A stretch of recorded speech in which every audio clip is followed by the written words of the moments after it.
Merci beaucoup d'avoir lancé cet épisode. Je suis Régis Canon, c'est moi derrière Humeur Humoristique. Donc si tu découvres le podcast là maintenant, tu vas pouvoir découvrir une 50aine d'humoristes, dont l'exceptionnel Jason Brokers qui est dans cet épisode. Alors je voulais te dire quelques mots avant de commencer parce que dans cet épisode, je parle avec Jason de mon futur départ. En septembre, je prends l'avion pour Montréal où je vais m'installer pour quelques mois. Je prends une pause carrière ici en Belgique pour partir en PVT. Donc un PVT, c'est un permis vacances-travail qui me permet de rester maximum une année sur le territoire canadien et de pouvoir y travailler. Alors mon objectif, c'est de trouver du travail en journée pour financer mon séjour, mais surtout de faire un maximum de scènes là-bas, c'est vraiment l'objectif. On va essayer de l'atteindre. Les auditeurs réguliers, vous savez que vivre au Québec, ça a toujours été un rêve que j'ai jamais osé poursuivre jusque-là parce que j'ai peur. Disons-le franchement. Voilà, c'est en cours. Je pars en septembre, j'ai mon avion, j'ai mon logement, et il va bien falloir que je le fasse maintenant. Et bien sûr, j'ai vraiment très très hâte de le faire, même si ça m'angoisse beaucoup, je vous avoue, mais ça va être génial de pouvoir jouer au Québec, de pouvoir voir les humoristes québécois que j'aime tant, ça va être génial. J'ai hâte de vous en parler, parce que bien sûr, je compte continuer à faire le podcast, parce que je prends toujours autant de plaisir à le faire, parce que je serai au Québec et qu'il y a plein d'humoristes québécois que j'aimerais interviewer, mais je peux continuer aussi à le faire avec les humoristes français, belges, les interviewer quand eux viennent au Québec parce que comme Jason par exemple, ils adorent venir au Québec pour des raisons évidentes de c'est trop bien. Donc je compte bien continuer, je le ferai au maximum, je sais pas du tout ce que je vais faire là-bas. Alors d'ailleurs si tu veux aider le podcast, tu peux financer le podcast, tu peux le faire soit via Patreon en payant chaque mois la somme de ton choix, soit en un paiement unique. Et le lien est en description du podcast et de l'épisode. Ça me permet de financer le podcast et de ne pas faire ce que je fais actuellement, c'est-à-dire financer moi-même le podcast et dépenser de l'argent à faire des interviews. Je vous donne un exemple très clair, par exemple pour aller enregistrer avec Jason Brokers, j'ai pris la voiture pour aller à Bruxelles, vous savez le prix de l'essence, j'ai dû prendre un parc-mètre pour garer ma voiture, tout ça ce sont des frais qui s'ajoutent à aller voir les spectacles et je passe beaucoup de temps à faire ces épisodes, pendant ce temps-là je ne fais pas autre chose et donc voilà, si vous voulez aider à financer le podcast, c'est toujours très apprécié, je vous encourage à le faire. C'est cool. Alors, mais pour soutenir le podcast, tu peux également mettre 5 étoiles sur la plateforme de podcast de ton choix, t'abonner, me rejoindre sur YouTube ou sur les réseaux sociaux. Donc, tu tapes Régis Canon humoriste. Mais si tu tapes Humeur humoristique, tu devrais normalement me trouver, si j'ai bien fait les choses. Et dans l'épisode avec Haroun, j'avais invité les auditeurs à m'envoyer un mois si tu écoutais le podcast. Cette fois, je t'invite à partager le podcast en me taguant en story, par exemple sur Instagram ou sur Facebook ou sur Twitter, en indiquant le mot que Jason donne en fin de podcast, qui définit la communauté qui écoute ce podcast. C'est assez bien trouvé, j'aime encore bien. Vous pouvez même me donner votre avis. Tu peux donc me taguer en utilisant ce mot en story. Si tu as des questions par rapport à moi ou par rapport au podcast, tu peux également les poser. J'ai créé un Curioscat. Un Curioscat, c'est une plateforme qui te permet de poser des questions de façon anonyme. Mais si tu préfères, tu peux venir me poser ces questions sur Instagram. Si j'ai suffisamment de questions et que je trouve que les questions sont intéressantes, je ferai un épisode spécial dans lequel je réponds à toutes ces questions. Je pense que ça peut être intéressant. Voilà, si ça t'intéresse de poser des questions, viens les poser, j'y répondrai avec grand plaisir. Maintenant, je te laisse avec Jason Brokers qui, comme à son habitude, est passionnant, il est drôle, il est bienveillant et c'était un plaisir d'enregistrer avec lui. Donc bonne écoute.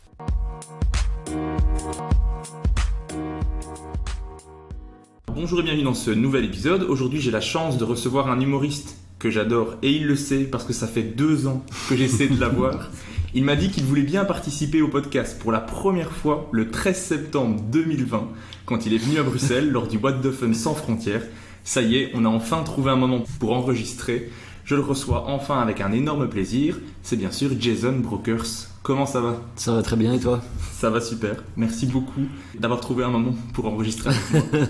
On a mis le temps, hein. On a mis le temps, mais tu voyais bien que j'avais envie de t'avoir parce que je te relançais régulièrement. Ouais. Tu aurais pu me prendre pour clairement un gros stalker. Non, ça va. Ça va. Est-ce que toi, tu es consommateur de podcasts d'humour en général et de podcasts en général ? Je dirais oui et non, j'en consomme, mais pas non plus à outrance, hein.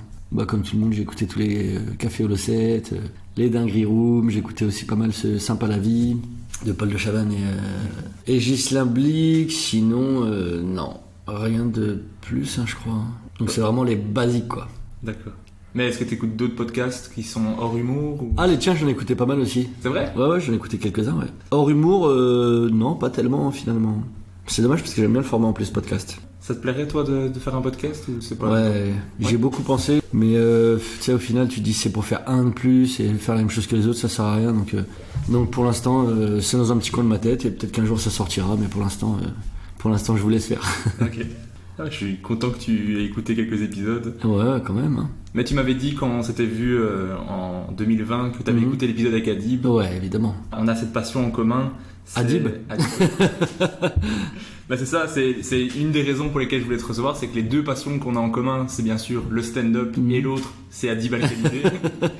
Donc pour ceux qui connaissent pas, Adib Al-Khalidé, c'est un humoriste québécois qui a un extrait qui est sur Humoriste du Monde, qui est le meilleur passage d'humoriste du monde, tous les pays confondus, oui. Sans aucun souci. Ce sketch est incroyable, je vous le conseille vivement. Mais je vous conseille vivement Adib Al-Khalidé en général. Moi, j'écoute tout ce qu'il fait. J'ai même écouté un podcast où il parle de hockey sur glace, alors que je connais rien du tout dans ce domaine-là. Et pourtant, j'ai écouté ça avec passion parce qu'il est passionnant, en fait. C'est exactement ça. Je crois que c'est le mot qui le résume le mieux. Est-ce que, toi, la passion que tu as pour le stand-up, parce que tu dis souvent dans les interviews que tu es surtout un fan de stand-up avant tout, est-ce que cette passion, elle est restée pareille ou elle a augmenté au fur et à mesure des années ? Oh non, elle augmente parce que c'est ma vie, quoi. Le stand-up, ça occupe mes journées, ça occupe mes soirées, ça occupe un peu ma vie. Donc, je crois que si j'étais plus passionné, j'aurais arrêté. Hein. Mais là, jamais. Hein. Non, je consomme énormément. Moi, dès que j'ai du temps, je vais voir les spectacles En plus, c'est d'autant plus cool aujourd'hui parce qu'on se connaît tous. Donc aujourd'hui, quand je vois un spectacle, en général, je connais la personne, donc c'est encore plus cool. Mais dès que j'ai du temps, je vais voir des spectacles. Et quel est le dernier spectacle qui t'a mis un coup, que tu t'es dit, ouais, ça c'est vraiment fort? Je pense que c'est Guillermo Guise. Hein. Je dis pas ça parce qu'on est en Belgique, hein, mais au suivant, c'est déjà le premier, je l'avais trouvé hyper bien, mais le premier, c'est un premier, le deuxième, il est plus lui, quoi. Il va plus chercher qui il est, et hyper impressionnant, très drôle. Mais c'est pas la première fois que Guillermo Guise est cité dans le podcast. Ouais, clairement. c'est pas étonnant. Et son spectacle, c'est Verino aussi qui disait beaucoup de bien, qu'il avait vu son spectacle. Verino, je l'ai vu il y a pas longtemps aussi d'ailleurs. Hyper bien. J'ai bien rigolé à Verino aussi. C'est aussi un ancien invité du podcast. Guillermo, j'ai pas encore eu la chance de l'avoir. J'espère y arriver un jour. Mais vous voyez, ça prend des fois 2 ans pour... Grave. Mais du coup, oui, le spectacle de Guillermo, mais bon... Guillermo, de manière générale, trop fort. Si vous ne connaissez pas Guillermo, mais qu'est-ce que vous faites encore? Coupez ce podcast, faites pause, allez écouter Guillermo, allez écouter Adib. C'est dingue tous les talents qu'il y a en ce moment. Ouais. Donc Jason Broker, c'est pour ça qu'il est là dans le podcast, parce qu'il est humble et il parle des autres, mais bien sûr, il y a Jason aussi. Oui, c'est le podcast du compliment. Il y aura des petits moments gênants comme ça où je veux dire des compliments. Non, t'inquiète, hein, vas-y. Bon, non, tu peux y aller. Hein. On peut faire que ça pendant 1 heure si tu veux. Ok, alors c'est franchement quelle écriture. Et au moment où on enregistre, on est le 22 mars. Ce samedi 26 mars, tu joues la toute dernière de ton spectacle qui s'appelle 21e seconde. Ce spectacle, tu l'as joué au Musée de l'Homme, à l'Européen, à la Cigale, à la Scala. Tu as fait 312 dates complètes et 65 dates en tournée en Belgique, en Suisse, à Montréal, à New York et à Dubaï. Comment tu te sens pour la toute dernière dans quelques jours? Alors, déjà, c'est pas exactement la toute dernière, c'est la toute dernière parisienne. Ok. Il reste encore après ça quelques dates de tournée, donc c'est pas officiellement la dernière du spectacle, mais c'est quand même quelque chose parce qu'à Paris, c'est là où j'ai le plus joué. Hein. J'ai dû jouer 200 fois à Paris, je pense. Donc ça fait quand même un petit quelque chose. C'est un spectacle que j'ai appris à aimer. Puis je suis content que ce soit la fin quand même. Content que ce soit la fin, oui. Ouais, oui. Oui, ça y est, parce que il y a un moment, il faut passer à autre chose. On a passé des bons moments avec ce spectacle. Puis maintenant, je suis pressé d'écrire à nouveau. Okay. Là, je suis hyper pressé d'être devant une feuille blanche et de me dire, vas-y, je vais raconter quoi. Mais t'as déjà des idées ou Pas du tout. Non, mais ça va venir. Moi, je suis pas quelqu'un qui force l'écriture. Ça vient quand ça vient. Okay. Et je m'en fais pas, quoi. Je m'en fais pas du tout. Faut pas forcer. Et il a l'air de croire en ce qu'il dit parce qu'il le dit avec assurance et moi je serais en panique si j'étais lui. Mais... Oui, parce que puis après, si ça prend un peu de temps, ça prendra un peu de temps, mais je vais pas forcer, m'inventer des choses. Parce que quand tu t'inventes des choses à dire, ça fait perdre un peu de la sincérité, alors que si tu laisses les choses venir, ça va plus être des choses que tu penses réellement, tu vois. Parce que si tu te mets face à ton ordinateur ou une feuille ou tout seul comme ça, tu te dis bon allez, faut que je trouve des trucs, tu vas trouver, hein, mais tu vas chercher. Alors le titre du spectacle s'appelle donc 21e seconde. Tu expliques que c'est parce qu'en général il faut 20 secondes aux gens pour se faire un avis sur une personne et se dire est-ce que c'est quelqu'un de bien ou pas. Tu dis est-ce qu'on pourrait pas commencer à la 21e seconde sans se juger, d'où le titre du spectacle. Mais de quoi parle le spectacle en général? Alors en gros, je vais te faire les gros blocs du spectacle. Hein. Ouais. T'as un premier bloc sur l'argent, les crevards. Donc là, t'as un bon 10-15 minutes quand même. Ensuite, t'as une deuxième partie sur ma fille, les enfants. Ensuite, je parle du divorce. Et en dernier lieu, je parle des contrôles de police et de... Ouais, c'est un peu ça. Et est-ce que ce spectacle, tu l'as capté ou tu as l'intention de le capter? Capté pas encore, mais c'est en projet pour la fin d'année, je pense à l'automne ou début d'hiver. Donc ça serait octobre, novembre, un truc comme ça. Parce que c'est l'idée, ouais. Je suis un grand fan de captation. Ah ouais? Moi, je milite pour que tout le monde capte son spectacle. Je suis limite un petit peu énervé quand je sais qu'il y a un spectacle qui n'a pas été capté. Je me fais mais enfin, mais non, mais faut le capter au bon moment aussi, tu vois. Oui, mais du coup il y a des spectacles. Je me dis mais on peut pas le voir en fait. Ouais, mais le revoir, tu vois. Oui, le revoir, oui, mais le voir. Enfin, moi, tu sais, dès que je mets une vidéo sur internet, ça disparaît du spectacle. Moi, quand tu as mon spectacle, c'est que des choses que tu n'auras jamais vues. Donc du coup, si jamais je te le capte et que je te le donne tout de suite, après moi j'ai plus rien, tu vois. Oui, bien sûr. Donc j'attends la fin, quoi. C'est qu'il y a des shows, par exemple, je vais prendre un exemple, il y a le spectacle de Virginie Fortin, Du bruit dans le cosmos. Elle a sorti maintenant un nouveau spectacle. Et je pense qu'il n'y a pas de captation, en tout cas, qui n'existe pas, en tout cas pour le moment, peut-être qu'elle va en sortir un plus tard. Alors là, je comprends que ce soit. Oui, là, et moi, je l'ai vu, le spectacle, donc je suis content, je l'ai vu, j'ai les souvenirs, mais j'aurais envie de le regarder. Ouais, je comprends. 20 fois. Moi, les spectacles que j'aime bien, je les regarde en boucle plusieurs fois. Et je sais pas, le spectacle Pulsion de Kian, je l'ai regardé 8 fois, 9 fois. Cette année.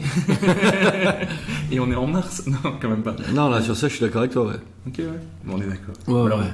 J'ai hâte de voir une captation. En plus, si c'est aussi beau que les vidéos et les extraits que tu postes, je trouve qu'il y a vraiment un truc vraiment beau. Je t'avais envoyé un message pour le dire que la pub pour le Trianon, je trouvais ça super classe. Là, ouais, non, mais de toute façon, on va faire un peu. On va rester dans cette. J'ai la chance d'avoir une super équipe. Hein. Donc, on va faire. Enfin, la ligne entre directrice de la captation, ça va être sobre, simple et comme ce qu'on a. Puis en plus, à la réalisation, ça va être Adib Al-Khalidé et Panayotis qui vont co-réaliser le spectacle. Donc ça va. Je pense que ça devrait être plutôt beau. Ah, ça s'annonce bien, Ouais. Belle équipe. Alors, tant qu'on parle de ton actualité, j'ai également envie d'aborder, c'est la série Drôle de Fanny Herrero, pour laquelle tu as coaché les acteurs et aidé à écrire les scènes de stand-up. Enfin, il y a toi, mais aussi Shirley Soignon, Thomas Wiesel, Fanny Ruet et Marina Rollman aussi. Qu'est-ce qui t'a donné, toi, envie d'accepter ce projet? J'avais pas envie au début. En fait, quand Fanny m'a contacté, c'était... je sais plus trop quand exactement, bref. Elle m'envoie un message pour me demander si on pouvait discuter de ça, donc j'ai accepté. On a discuté. Et au début, comme je lui ai dit, que j'étais un peu sceptique à l'idée de laisser d'autres parler du stand-up, d'autres gens qui ne connaissent pas le stand-up en parler, donc j'étais un peu réticent et sceptique à l'idée. Et au final, Fanny Herrero et son équipe, c'est des gens qui sont très pros, très carrés, et ils ont été hyper rassurants, et ils ont voulu, et ils ont fait d'ailleurs, ils ont voulu faire vrai. Nous, ils passaient à chaque fois, à chaque étape de leur processus d'écriture, ils nous demandaient est-ce que ça c'est crédible, est-ce que ça c'est pas trop, est-ce que ça on y croit, est-ce que ça pourrait se passer dans la vraie vie. Et donc du coup, ils ont vraiment essayé de coller à la réalité, et finalement, c'est ça qui m'a apaisé, qui m'a dit ok, c'est bon, c'est quand même entre de bonnes mains. J'ai pas encore eu le temps de la regarder. Je t'avoue que j'étais très occupé à faire toutes mes recherches sur ta personne. Mais bien sûr, je vais regarder. Tout me parle. Tu me diras ce que t'en penses. Ah, avec plaisir. Mais j'ai entendu d'ailleurs qu'ils avaient créé un comedy club dans le studio qui était tellement beau que vous aviez tellement envie de jouer dessus que vous l'avez fait. Vous avez fait un spectacle devant toute l'équipe. Comment ça s'est passé?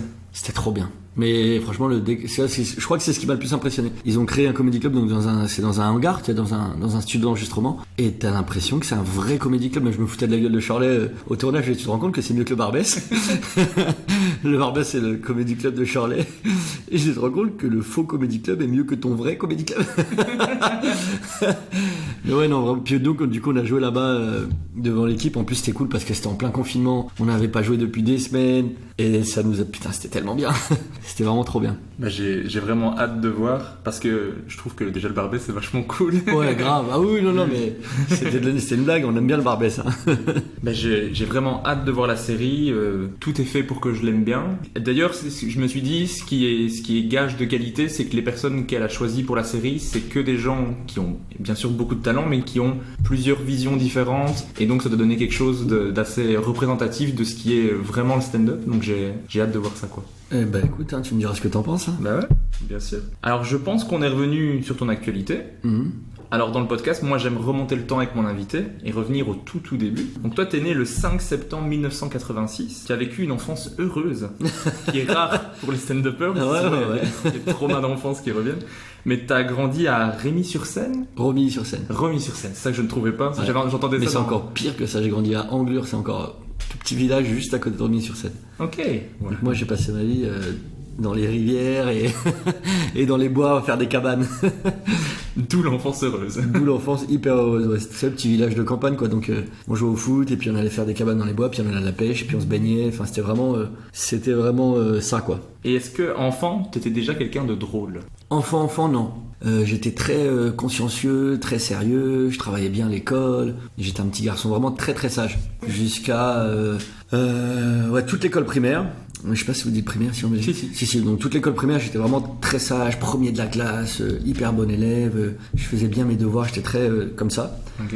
Ensuite au collège, ça c'est un peu. J'ai toujours eu des bonnes notes, hein, mais c'est là que j'ai commencé à être marrant parce que tu sais, c'est la préadolescence, donc tu commences un peu à te découvrir, à t'affirmer. Et moi, ça a été les blagues. Hein. J'ai été très drôle. Putain, c'est tellement prétentieux de dire ça, mais j'étais le gars marrant, quoi. Tu vois, j'ai toujours été le gars marrant dans ma classe, quoi. Du collège jusqu'à aujourd'hui. Hein.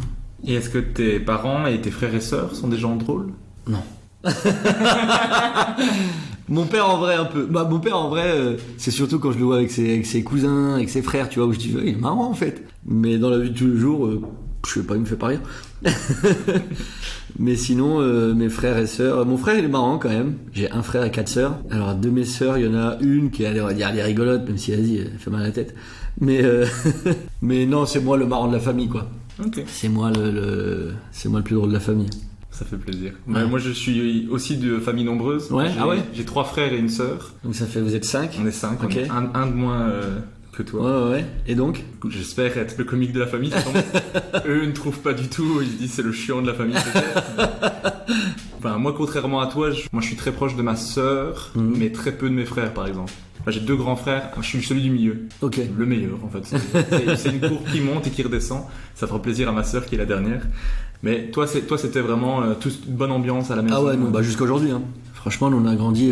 Puis c'est aussi peut-être beaucoup la très faible différence d'âge qui fait ça. C'est-à-dire que nous, on a 1 an d'écart à chaque fois.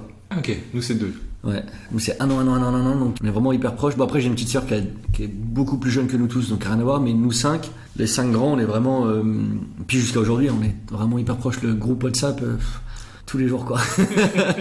Ouais, on se parle tous les jours, on rigole beaucoup. Enfin, on est vraiment hyper proches. Ok, cool ça. Et est-ce que, enfant, t'allais voir des spectacles d'humour? Vous regardiez beaucoup des humoristes à la télé? Pas du tout. Déjà, on regardait très peu la télé. On regardait vraiment très très peu la télé. Nous, on jouait beaucoup entre nous. C'est-à-dire qu'on n'avait pas beaucoup de jouets à la maison. Donc c'était vraiment, on jouait le papa, la maman, la maîtresse, au policier, machin. Mais c'était très de l'imaginatif, quoi, tu vois. Beaucoup dans l'imaginaire, parce que on n'avait pas de jouets. Donc fallait bien se débrouiller. Et c'était cool, hein, franchement, c'était cool. Hein, ça nous a sûrement permis de développer certains trucs. Mais la télé, franchement, très peu. Hein. J'ai pas le souvenir qu'on regardait beaucoup la télé. Le mercredi matin, on regardait un peu les dessins animés. J'avais le droit de regarder une mi-temps de la Ligue des Champions. Et après, il fallait aller dormir. Mais sinon, non, j'ai jamais... on regardait pas de films, pas trop de... Ouais, non. Télé, non, pas du tout. Donc les spectacles, encore moins, quoi. Okay. J'ai découvert les spectacles très, très, très... Je crois que le premier que j'ai vu de ma vie, ça va être le premier de Jamel, je pense. Jamel en scène, un truc comme ça. Ouais, je pense que c'est ça. Je crois que c'est ça. C'était... Ouais. Bah, c'est le premier que j'ai vu de ma vie, quoi, tu vois. J'ai dû le voir 40 milliards de fois. On était au collège, je m'en rappelle. Et c'était un des potes du collège qui nous l'avait prêté. C'était incroyable, enfin, c'était... Est-ce que là, en voyant ça, tu te disais j'ai envie de faire ça? Non, pas du tout. Pas du tout? Ah, pas du tout.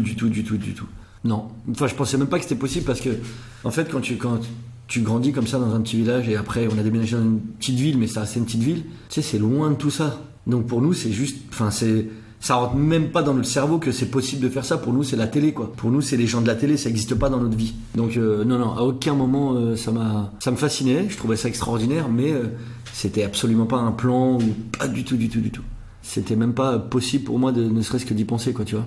Moi je le dis souvent dans le podcast, moi c'est pas un truc de je suis d'un petit village, je suis loin et tout, c'est plus moi je me dis mais je suis pas capable de faire ça. Mais après tu voyais Jamel, moi c'est des spectacles 100% debout que j'ai regardé tellement de fois que le DVD est rayé à un certain passage que je complète le passage moi-même, mais je me disais juste c'est Jamel, c'est un showman, après il y avait Gad Elmaleh, c'était pareil, on chante, on danse, on fait le show, et moi je me disais mais je peux pas faire ça, c'est destiné à une certaine élite de personnes, jamais je pourrais faire ça. C'est plus tard que j'ai vu d'autres humoristes plus calmes, plus posés, et je me suis dit là je me dis ça, c'est peut-être un peu plus possible.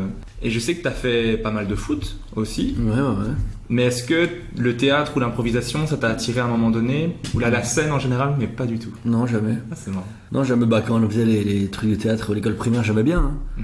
Franchement, c'est des trucs que j'aimais beaucoup, mais encore une fois, c'était tellement impossible que ça rentrait même pas dans ton cerveau, en fait. Pour moi, c'est dans un monde à part, quoi. C'était pas dans le monde dans lequel je vivais moi, tu vois. Donc c'était pas une... Non, jamais.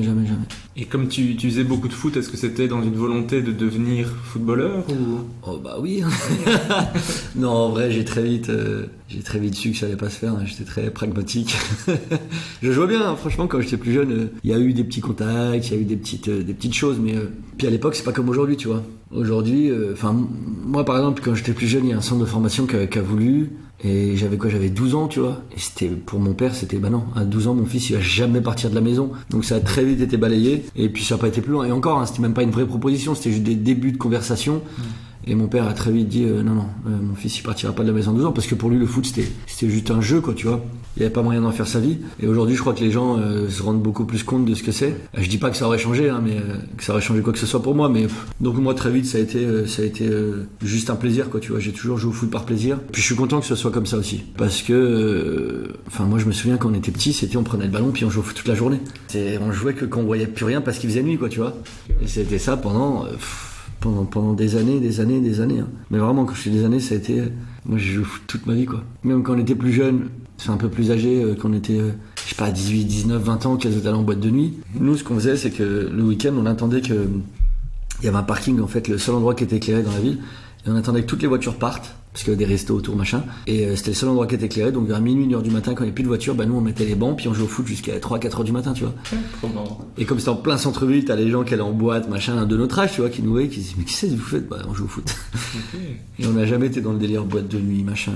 Non. Mais moi j'ai fait mon voyage de réto la dernière année du secondaire, du lycée pour la France. On a été à Lorée-des-Mars en mode boîte de nuit et tout ça le soir. Mais mon meilleur souvenir de ces jours, c'est en journée, on allait sur un terrain de foot synthétique et on jouait au foot, et j'ai beaucoup plus aimé ça que le... Ah, tu joues aussi? Je joue en très très amateur, j'ai jamais fait dans un club et tout ça. D'ailleurs c'est limite même un regret d'enfance mais j'aurais tellement dû jouer plus au foot.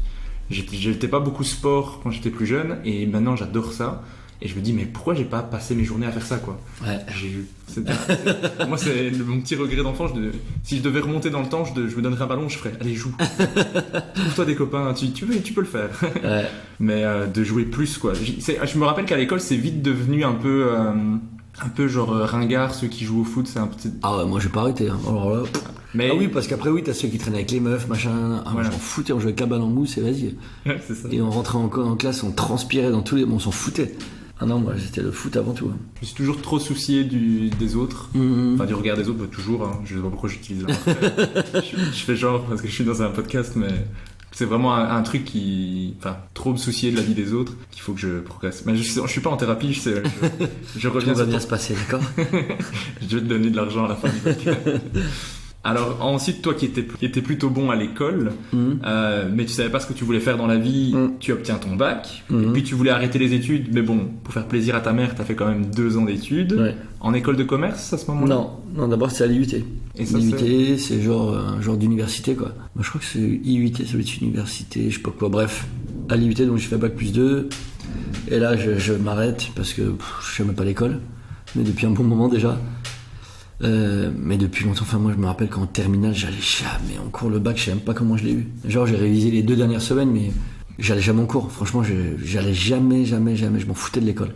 Donc mais quand même, comme j'avais des facilités, comme disaient les profs, j'ai quand même continué, bac plus 2, et ensuite j'ai arrêté, puis là je travaille 3 ans à peu près.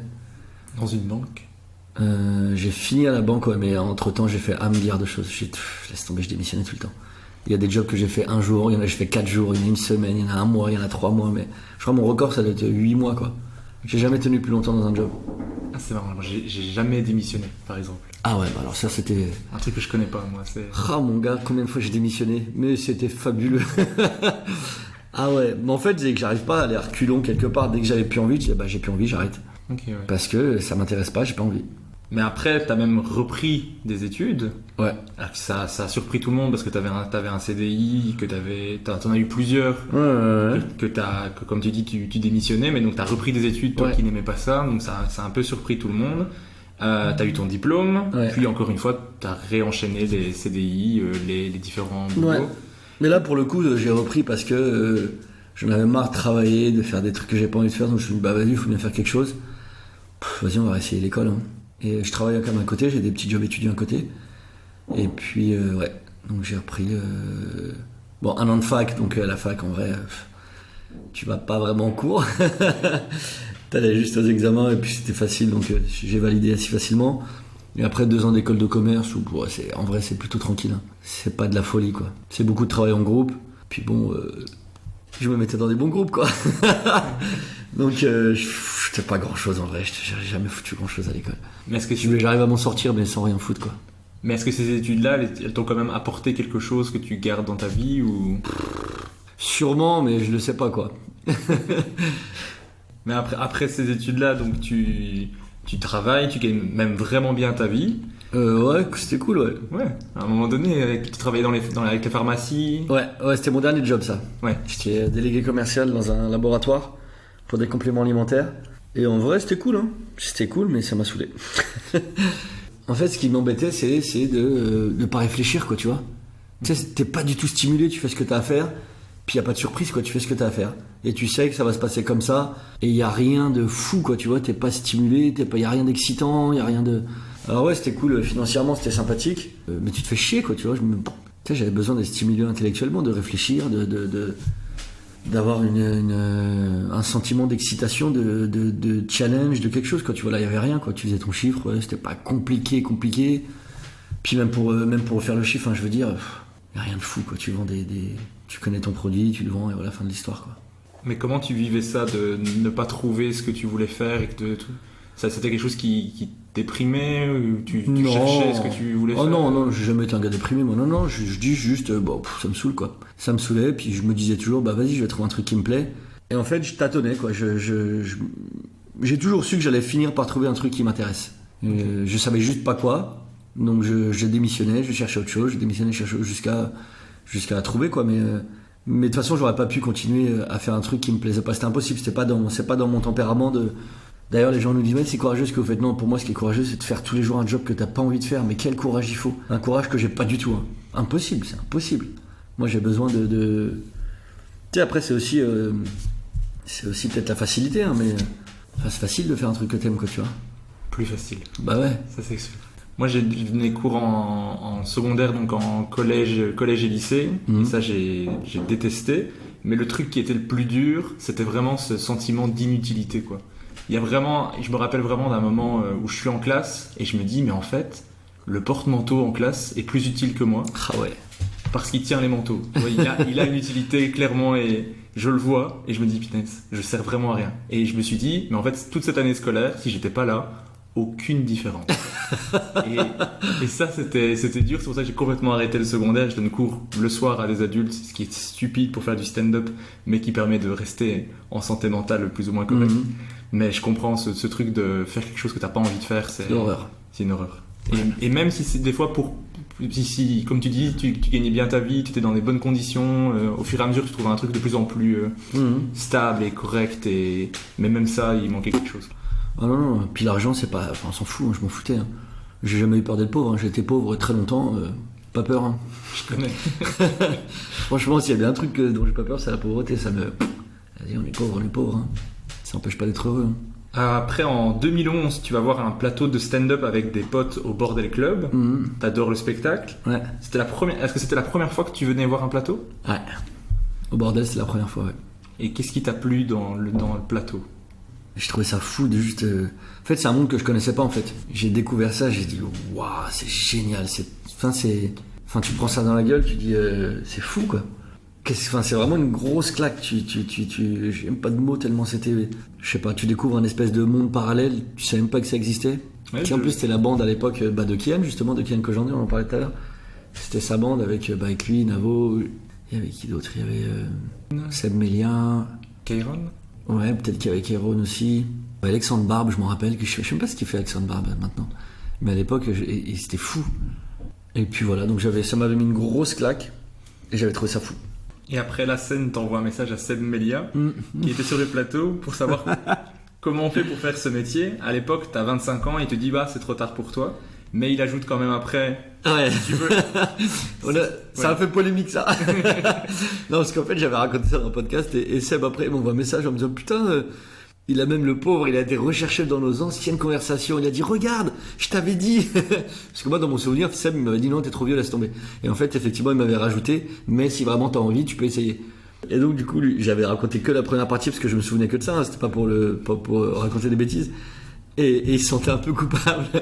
Mais du coup, quand il m'a dit ça, en fait, moi, je me suis dit, ouais, écoute, c'est trop tard, quoi. C'est trop tard, c'est pas grave. Oui, il sait de quoi il parle. Ouais, c'est ça, le mec, c'est un pro, il sait de quoi il parle. C'est juste trop tard, quoi. Et c'est pas grave.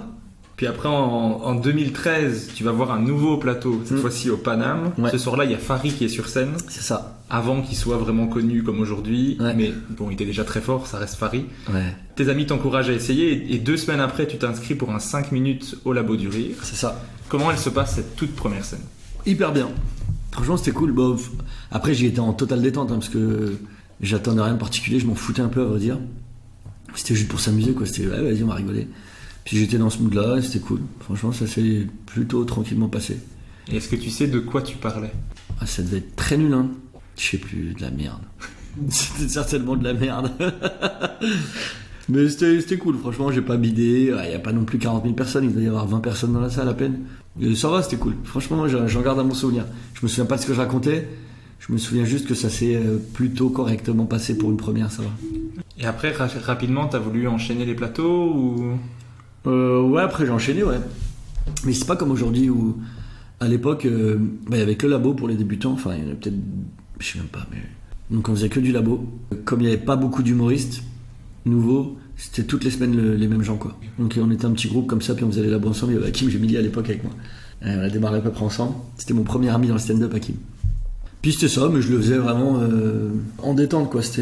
Ça me faisait rire, il n'y avait rien de sérieux, quoi. Après, j'ai entendu que c'est Fari qui a changé beaucoup de choses pour toi, parce que vous vous croisiez au Paname, mais vous n'étiez pas encore amis. Puis après, il y a un soir, vous vous êtes posé au Paname avec d'autres humoristes comme Hakim Gemini et Fari, et vous discutiez de blagues et tout ça. Et Fari explique que c'est toi qui répondais le plus, tu répondais au tac, et ça lui a beaucoup plu. Et du coup, le soir même, il t'envoie un message qui dit « J'aime bien ta façon de penser, je cherche quelqu'un pour écrire avec moi, est-ce que ça te tente ?»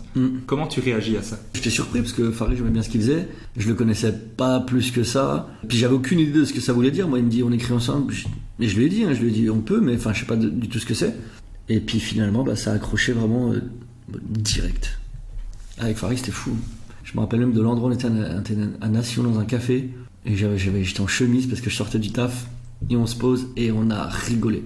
On a vraiment trouvé des bons trucs directs. Et on a rigolé, ça a accroché tout de suite. Et je crois qu'après, depuis ce jour-là, je crois qu'il n'y a pas une journée où je lui ai pas parlé depuis, quoi. Okay. Depuis cette journée de 2013, ça devait être en fin d'année. Parce que je me souviens, après, il signe chez JMD, genre 2-3 mois après, en décembre, il fait sa première au point virgule. Il n'était pas du tout connu à l'époque, hein. Ouais, donc c'était fin d'année 2013. Et depuis, on se parle tous les jours, quoi. Et qu'est-ce qui fait que ça marche comme ça entre vous? Déjà, c'est une belle rencontre humaine. On s'est trouvé humainement. On s'est rendu compte qu'on se ressemblait beaucoup. Tu sais, Fari et moi, on est très famille, très. Lui et moi, c'est pareil. On traîne toujours avec nos potes d'enfance et on est très. On a vraiment notre socle comme ça de notre entourage. On avait les mêmes délires aussi. On rigolait beaucoup. Puis je sais pas, humainement, on a grave accroché. Et artistiquement, pareil. C'était hyper naturel en fait. On s'est même pas rendu compte qu'on devenait si proche, tu vois ce que je veux dire? C'était vraiment hyper naturel.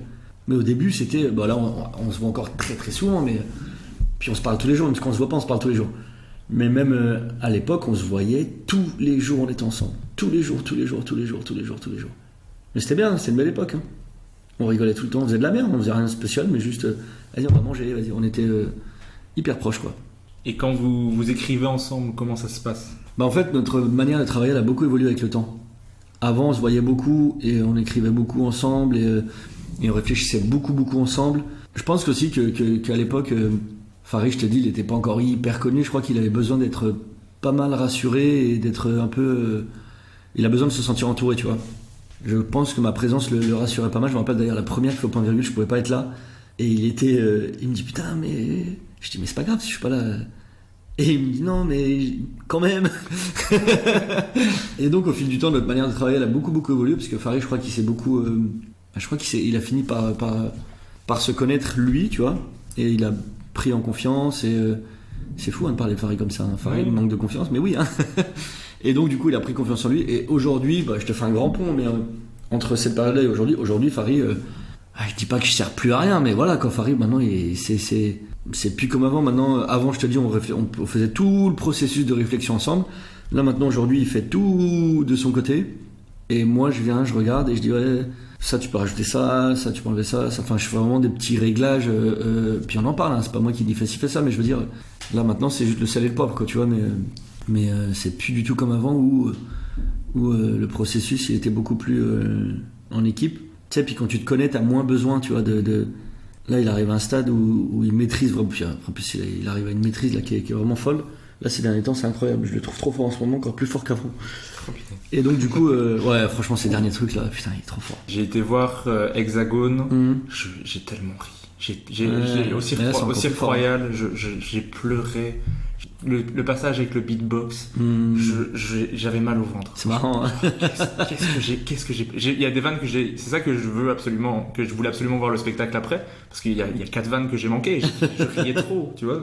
Moi, ma copine me demandait de faire moins de bruit, mais non, donc s'il est encore plus fort. Ouais, là, je te dis, hein, et en fait c'est ça le stand-up, c'est tu finis par de plus en plus être fidèle à qui tu es vraiment. Et là sur scène, il a encore plus le lui que moi je connais de la vraie vie. Et ouais, là c'est vraiment marrant là. Là c'est vraiment, il arrive à un niveau assez impressionnant.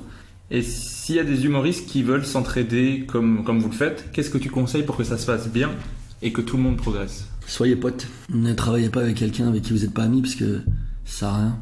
Enfin moi je prends l'exemple de ma relation avec Farid, on passe tellement de temps ensemble, si on n'était pas potes ce serait juste du travail en fait, tu vois. On aurait juste l'impression de travailler, d'aller au bureau limite. Alors que là, moi en 8 ans de travail avec Farid, à aucun moment j'ai eu l'impression de travailler, tu vois ce que je veux dire. C'était juste bah ouais je vais voir mon pote et puis bah ouais je parle avec mon pote et on discute quoi, tu vois. Et on rigole, mais il n'y a rien de formel quoi. Alors que quand c'est quelqu'un avec qui t'es pas vraiment pote, bah là c'est un peu plus formel, c'est un peu plus... c'est moins organique quoi, c'est moins naturel. Et j'ai entendu que c'était surtout Farid qui t'avait fait comprendre ce qu'était le stand-up et qui t'a transmis sa passion pour le stand-up. Ouais. Et qu'à partir de là, t'as regardé énormément de stand-up, t'as rattrapé un peu ton retard parce que tu disais que tu ne consommais pas de stand-up. Ouais. C'est quoi les premières claques que t'as eues en matière de stand-up quand t'as découvert ce monde? Je pense que c'est Cité, hein, où j'ai vu autre chose en fait, où j'ai vu un autre niveau. C'était incroyable. Bon, j'ai tous regardé d'un coup. J'en ai vu un, j'ai dit ok c'est bon. Kevin Hart à l'époque aussi, je le trouvais assez fort. Moi aujourd'hui, même s'il est encore très fort sur scène, mais dans le début, je le trouvais, j'ai regardé tous ses spectacles et les anciens, c'est vraiment fort. Hein. Franchement, je suis moins fan aujourd'hui, mais les anciens, c'était assez impressionnant.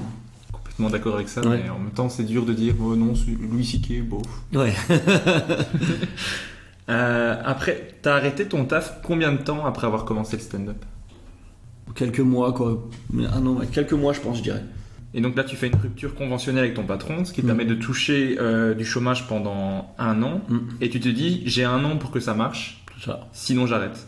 Comment elle s'est passée cette première année? Très cool. Très cool, comme j'avais à la base un salaire assez cool. Le chômage est assez cool. Donc ce qui fait que j'avais pas de pression financière. Ma seule pression, c'était ça va s'arrêter un jour. Mais pendant cette année-là, c'était cool. J'avais pas de problème d'argent, j'avais pas de problème de rien du tout. En fait, c'était juste... je m'amusais et c'était vraiment hyper cool.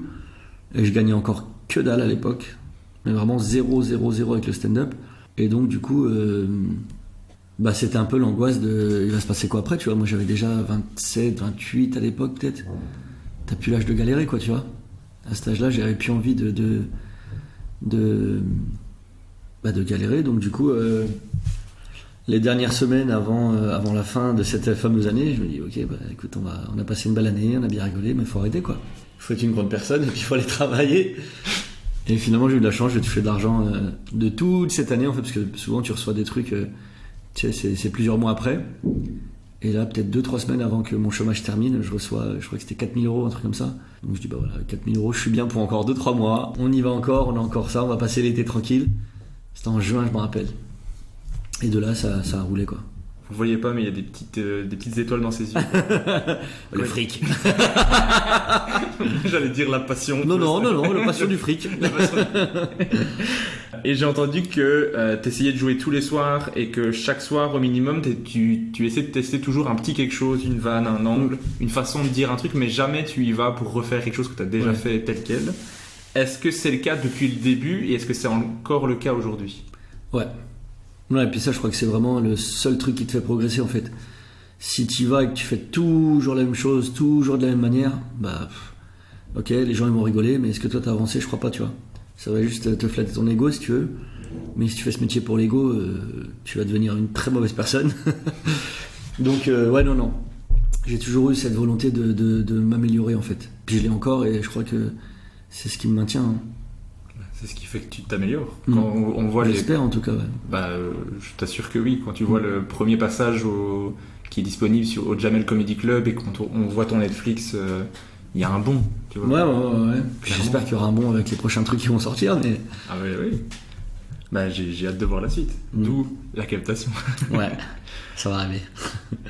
Et tu as joué dans de nombreux comédie clubs, dans des salles de spectacle, mais aussi dans des bars, des caves. C'est quoi ton lieu préféré pour jouer ? Je pense que c'est à Montréal. Hein. C'est pas un lieu, c'est une ville, hein, mais c'est un lieu hein, quand même. Ouais, Montréal, c'est vraiment c'est là où je me sens le mieux pour faire du stand-up. Et pourquoi ? Je pense que c'est un rapport au public. Tu sais, là-bas, c'est un public qui est aguerri, qui connaît stand-up, et ça veut pas dire que le public français est mauvais. Ça veut juste dire que le public québécois a plus d'expérience stand-up. Ça veut juste dire ça, ce qui fait que là-bas, ils te comprennent beaucoup plus facilement. Donc, t'as l'impression que la connexion elle est plus directe avec le public, tu vois. Parce que c'est ça qu'on cherche finalement. Le rire, c'est juste une connexion un peu marrante avec les gens, quoi. Mais là-bas, la connexion, elle est... Tu vois, ça va vite. Et ça, c'est un régal quand t'écris, surtout pour la phase de création. Moi, j'aime bien l'écrire là-bas, justement, parce que ils te comprennent beaucoup plus. Parce que ça, au début, en fait, quand t'écris, déjà, il faut que ce soit drôle, puis il faut que les gens comprennent ce que tu racontes, tu vois. Puis ils comprennent ton point, comprennent pourquoi ce que tu racontes est marrant. Et là-bas, ils le comprennent beaucoup plus vite parce qu'ils ont cette expérience de l'écoute du stand-up, tu vois. Là-bas, c'est vraiment... c'est mon endroit préféré. Je peux comprendre, puisque j'adore le Québec. Mes humoristes préférés, c'est les Québécois, de très loin. Même plus que les Américains, mais ça c'est peut-être parce que je les ai découverts d'abord, donc il y a un affect. Mais j'adore ça. Et ici, en septembre, je pars là-bas. Ah, génial. Je pars un an maximum. On va voir combien de temps je vais rester là-bas pour faire un maximum de scènes là-bas, progresser un petit peu tous les humoristes. Trop bien. Là, tu vas kiffer. J'espère que je vais trouver des scènes.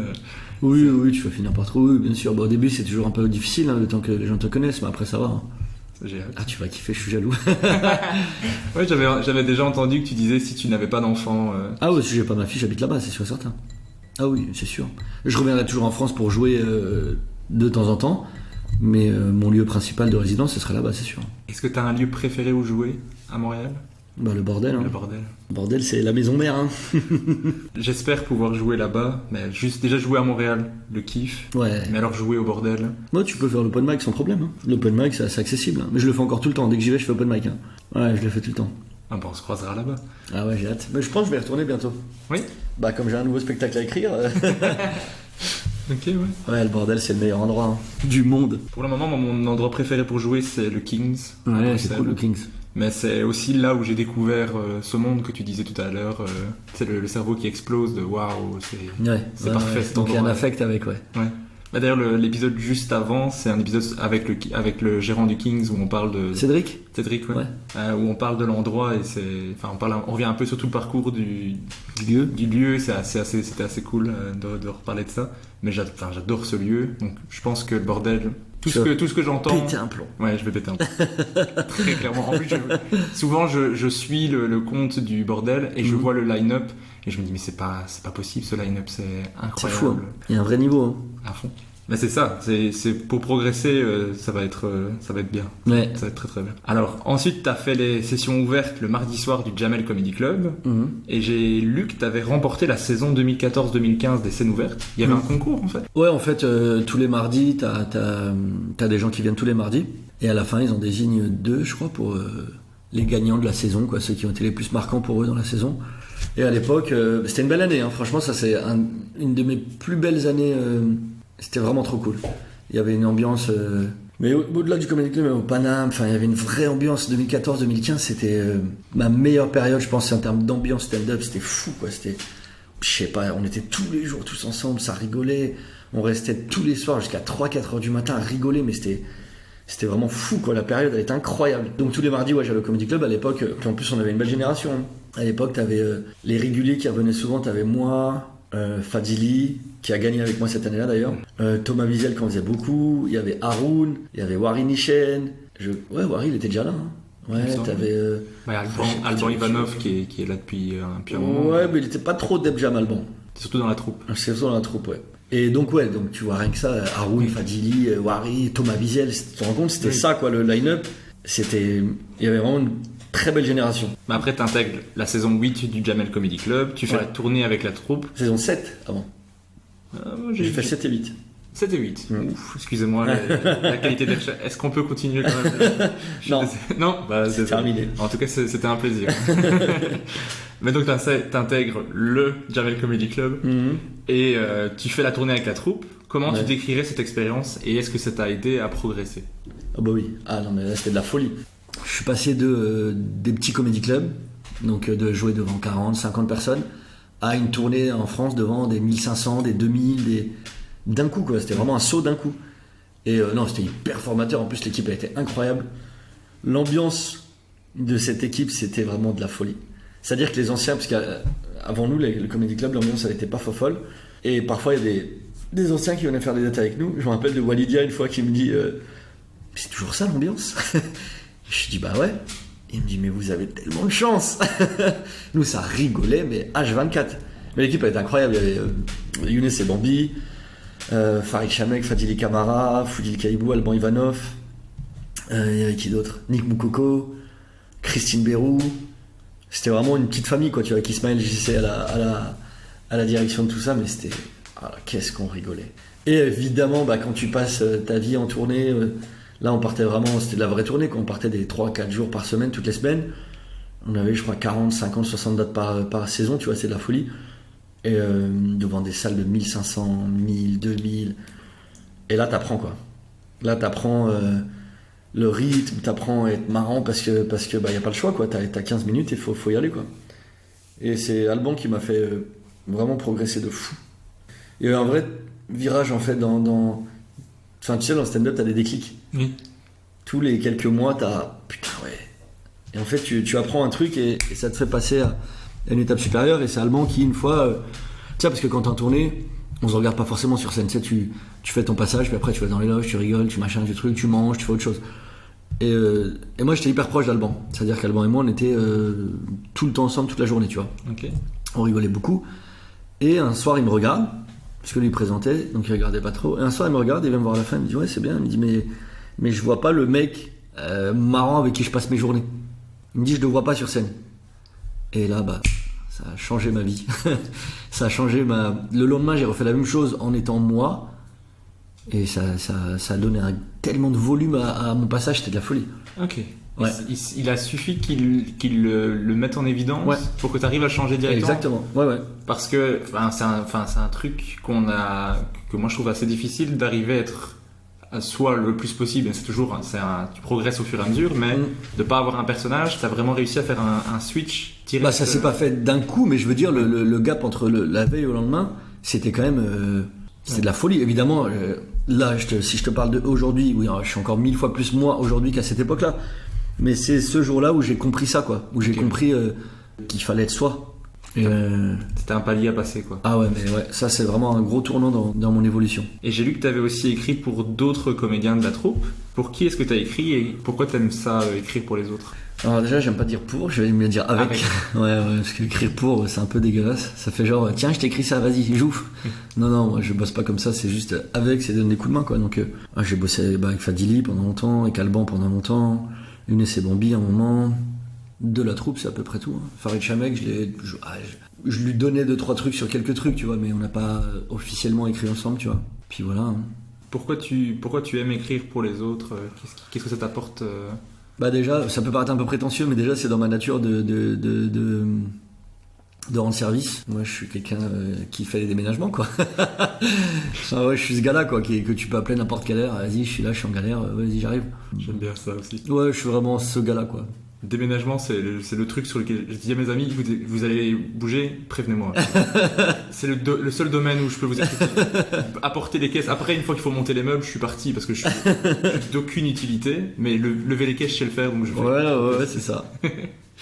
Donc c'est des tempéraments, quoi, tu vois, c'est des natures. Moi, je suis de nature comme ça, à aider les autres. Donc, je pense que je le fais plutôt bien, hein, parce que pour l'instant, ça marche et on me sollicite pas mal pour ça. Donc, moi, je crois que c'est juste ma nature, quoi. Mais j'arrête pas de dire j'ai entendu, mais c'est parce que j'ai fait mes recherches approfondies. C'est que tu avais un truc qu'on a en commun et que moi je m'étais pas rendu compte de ça, c'est que quand tu vas voir du stand-up, tu fais ton passage, mais tu vas regarder aussi les autres. Ah bah oui. Et ça, moi je me disais, tout le monde fait ça. Et il y a un pote qui m'a fait remarquer, non, pas du tout. C'est toi qui, quand je vais voir une scène, j'aime bien passer dans les premiers, comme ça je vois les autres, et je reste et je suis passionné. Et il me dit, mais en fait, si tu regardes autour de toi, il n'y a pas les autres. Ils sont dans les loges, ils sont dehors, ils sont en train de fumer, ils sont en train de penser à leur passage. T'as aussi ce truc de passionné de stand-up. Il faut que tu regardes, même quand c'est pas quelqu'un qui fait quelque chose que t'aimes spécialement, mais tu veux voir comment il va aborder le sujet, tout ça. Moi, je me sens, il y a quelqu'un sur scène, je regarde, quoi. Je me sens attiré, quoi. Même si des passages que j'ai vus 1 milliard de fois, parce que finalement, on se voit tous. On connaît les passages des uns des autres par cœur, mais même, il y a quelqu'un sur scène, je regarde. Je sais pas, j'arrive pas à faire autre chose. Ok. Et t'as ce truc de vouloir faire un retour, donner des avis, donner des idées ou... Quand c'est des gens que j'apprécie vraiment et dont je suis proche, parce qu'il faut quand même une certaine proximité pour se permettre, tu vois, d'aller dire à quelqu'un tu pourrais faire mieux. Parce que c'est ça, clairement. Donc il faut quand même une certaine proximité, puis il faut que tu saches... que tu connaisses la personne et que tu saches qu'elle va pas mal le prendre, parce qu'il y en a qui peuvent le prendre mal, hein, tu vois, tu lui dises moi j'aurais fait ça en plus, ça en moins, tu vois, tu dis mais t'es qui pour te permettre? Donc du coup quand c'est des potes, ouais, je le fais avec plaisir tout le temps, bien sûr. Okay. Je trouve ça même normal, et puis même moi quand on vient me le faire, avec plaisir.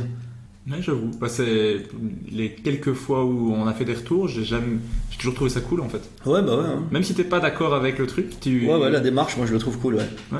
Je suis assez d'accord. Après, je suis aussi d'accord avec le fait qu'il faut connaître un peu la personne. Ouais, c'est ça. Il y a des gens qui arrivent à dire des trucs, il y a des gens qui n'y arrivent pas du tout.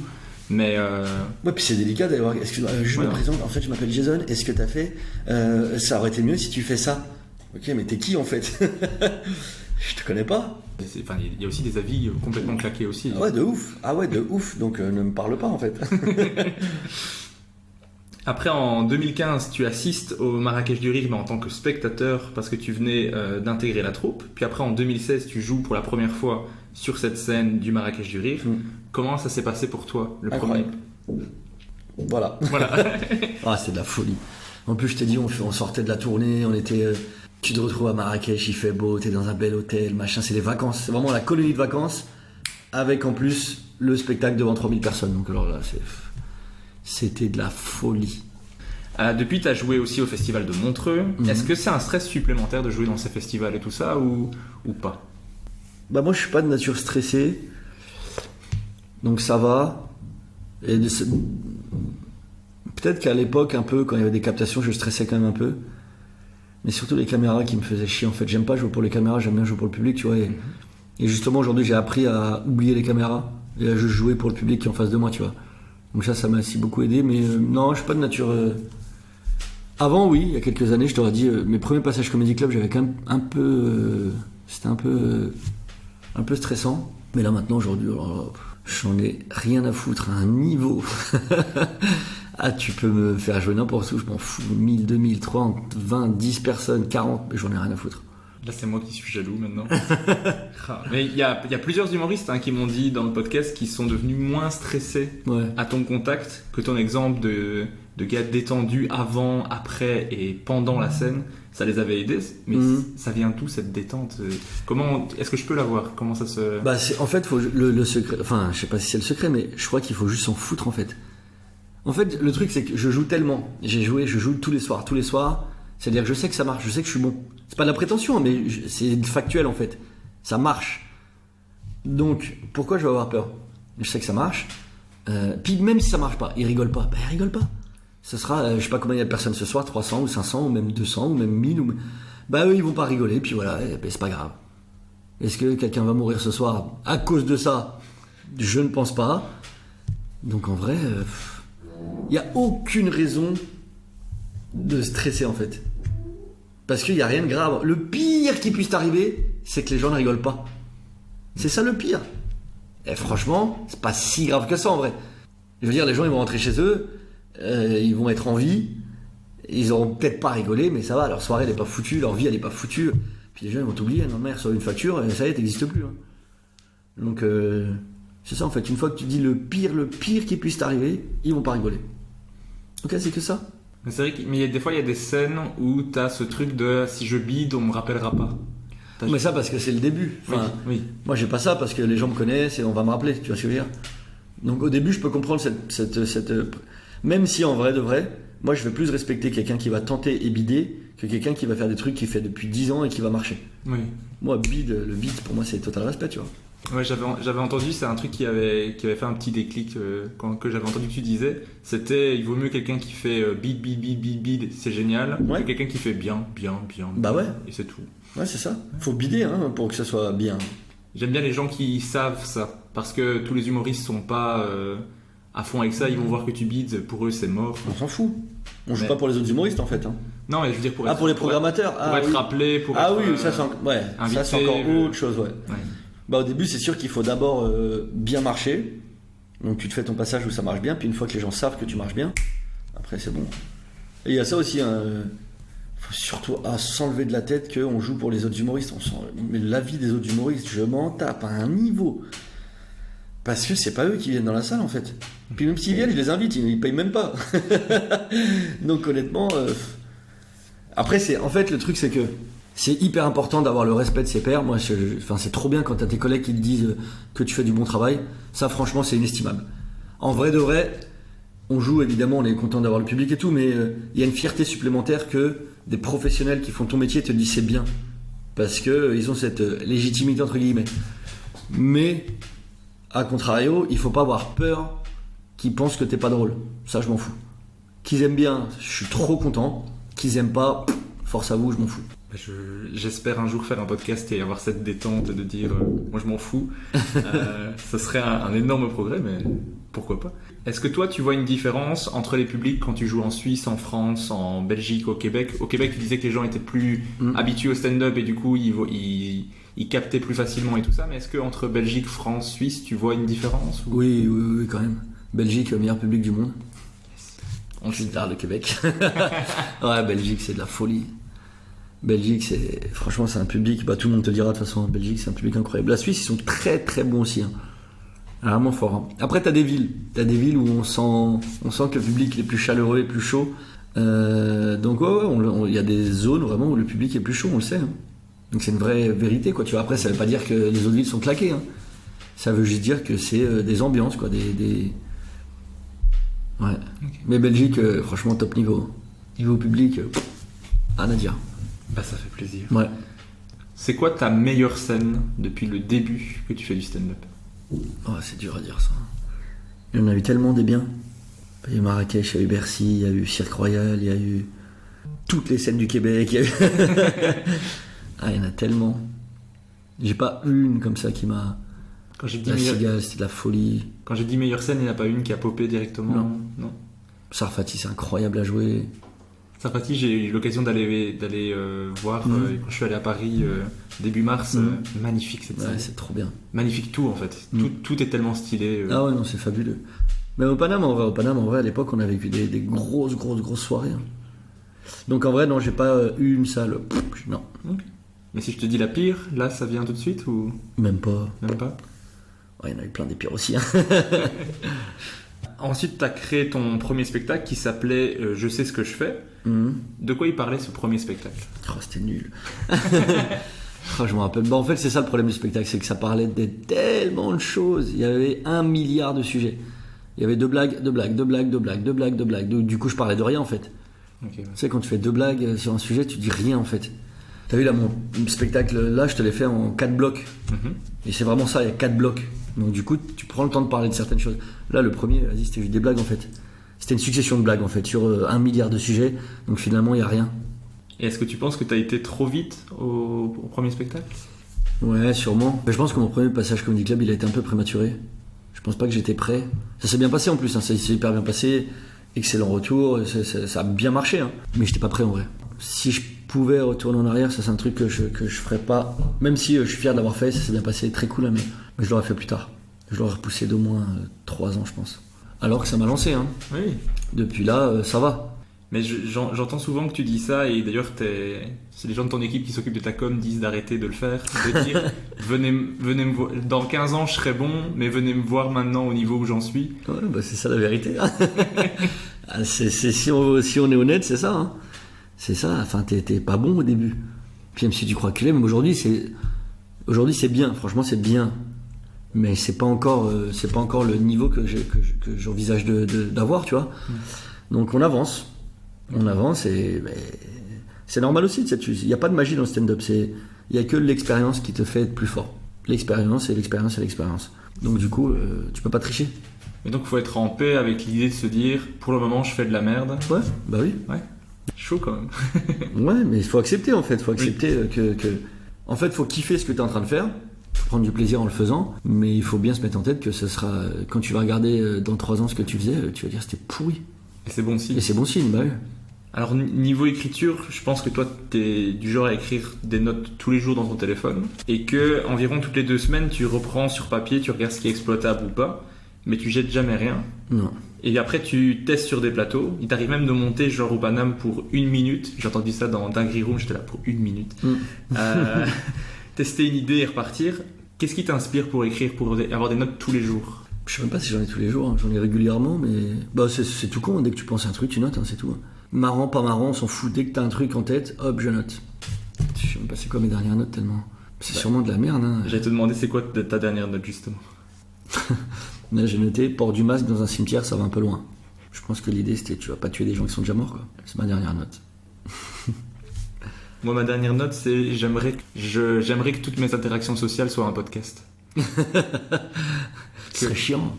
Ce serait tellement moins stressant quand les gens viennent te parler d'un truc, tu sais pas de quoi ils veulent te parler, t'es un peu pris au piège alors que on pourrait pas se voir jeudi prochain de 10 à 15, j'ai besoin... Ouais, mais c'est pas une vie.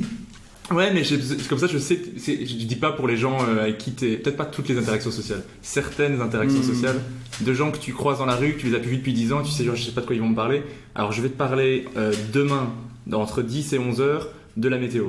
Ok, mais... ça marche. Ah ouais, t'as pas moins spontané comme manière de vivre? Mais c'est juste moins stressant aussi. Tu vois, je veux dire que les gens qui t'aiment bien, tu sais qu'il n'y a pas de stress dans la conversation, tu vois. Mais ici, moi, je suis bien de savoir que tu as accepté de parler avec moi, qu'on a un temps pour parler, un lieu, qu'on sait de quoi on va parler, que si je te croisais dans la rue, je serais beaucoup moins à l'aise, par exemple. Tu vois ce que je veux dire? Il y a beaucoup de choses à régler. Hein. C'est pas moi qui vais le faire, mais t'as beaucoup de travail. Hein.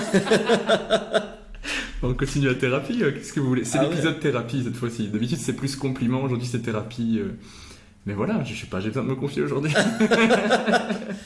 Ah ouais, là, c'est un gros manque de confiance en soi, mon petit bonhomme. Hein. Ah, si ma copine écoute ce passage-là, ça va la faire tellement rire que tu dis ça. Continuons sur toi, parce que maintenant je suis gêné.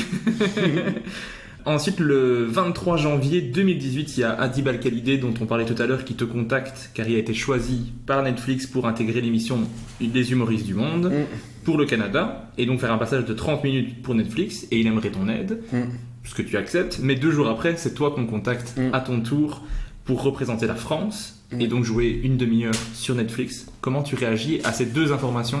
Quand Adib m'appelle, déjà, je suis archi content pour lui, parce qu'Adib, c'est mon frère, il n'y a pas d'autre mot. Hein. On est vraiment très, très, très, très, très proches. Et donc, quand il me dit ça, je suis hyper content pour lui, donc je lui dis, oui. Et d'ailleurs, c'est en juin, c'est pas en janvier. Tragique. C'est en juin, mais c'est juin. C'est juin, parce que le tournage est en juillet, et on avait vraiment qu'un mois pour préparer ça. Ça, c'est parce que j'étais perturbé. J'aurais aimé que ce soit en janvier, crois-moi. Hein. Parce qu'un mois pour préparer, c'était dur. Ah, c'était vraiment dur. Hein.